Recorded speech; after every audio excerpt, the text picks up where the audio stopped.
ഇന്ന് ജബൽപൂരിലാകട്ടെ, മണിപ്പൂരിലാകട്ടെ, അതല്ലെങ്കിൽ വർഷങ്ങൾക്ക് മുമ്പ് കണ്ടഹാറിലാകട്ടെ, എത്രയോ മിഷണറിമാര് സുവിശേഷത്തെ പ്രതി ക്രിസ്ത്യാനിയായതിന്റെ പേരിൽ പീഡ അനുഭവിക്കുന്നത് നാം കാണുന്നുണ്ട്. മതേതരത്വം എന്നത് ഈ ഭരണഘടന ഈ നാടിന് നൽകുന്ന ഏറ്റവും ശക്തമായ ഉറപ്പായിട്ട് പോലും ഇഷ്ടപ്പെട്ട മതത്തിൽ വിശ്വസിക്കാനുള്ള അവകാശം നിഷേധിക്കപ്പെടുന്ന എത്രയോ ആയിരം മനുഷ്യരുടെ കണ്ണുനീരിനെ സാക്ഷി നിർത്തിക്കൊണ്ടാണ് നാം ഇന്ന് ഈ ദുഃഖവെള്ളി ആചരിക്കുന്നത്. ദുഃഖവെള്ളിയില് ഈ കണ്ണൂർ നഗരത്തിൽ നാം നടത്തിയതുപോലെ ഒരു പരിഹാര പ്രദക്ഷിണം നടത്താൻ അനുവാദമില്ലാത്ത എത്രയോ നഗരങ്ങള് ഈ ഭാരത മണ്ണിലുണ്ട് എന്ന് നാം തിരിച്ചറിയുന്നു.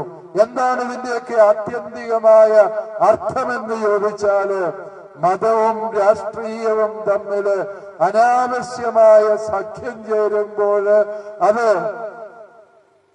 അർഹതപ്പെട്ട അവകാശങ്ങൾ നിഷേധിക്കപ്പെടാനും നിഷ്കളങ്കർ നിഷ്ഠൂരമായി കൊല ചെയ്യപ്പെടാനും നീതിയും സത്യവും കുഴിച്ചുമൂടപ്പെടാനുമുള്ള അവസരമൊരുക്കും എന്നുള്ളതിന്റെ സാക്ഷ്യം കൂടിയാണ് ദുഃഖവെള്ളി എന്ന് നാം തിരിച്ചറിയണം.